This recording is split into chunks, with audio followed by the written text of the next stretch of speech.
I currently work in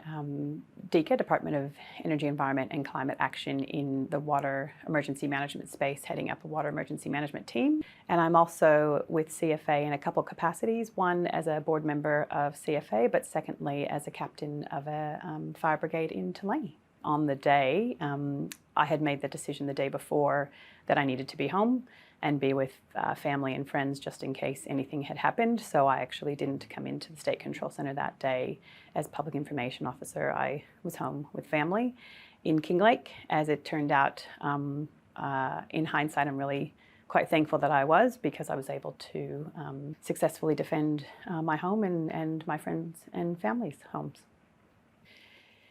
It's an interesting one, looking back and reflecting on the people that we were and how it's changed each one of us individually. I think for me, the one thing that I really has grounded for me is having been home and having been a community member on the day, as well as an emergency service personnel, is being able to see it from the community's point of view. And so that's been able to help me in how I do my job and how I communicate, in being able to try to translate that or understand how we can kind of use that to the benefit of communicating with the public. One of the really fascinating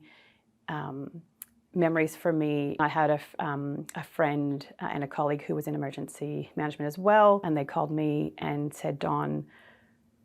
I know that we can't leave because it's too late, but I need you to remind me why." So that was a really big moment for me, where I had to be really logical, and I suppose it helped that whilst I might normally be a fairly emotive person, I just, like I said, locked in and I had a job to do and I was going to do it, and I had a responsibility that I felt, and they just needed that person to say, or to remind them why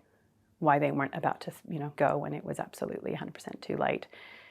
And to have that memory now, and to know that I can still see those people and catch up with them, is pretty amazing, and one that really sticks in my memory from the day.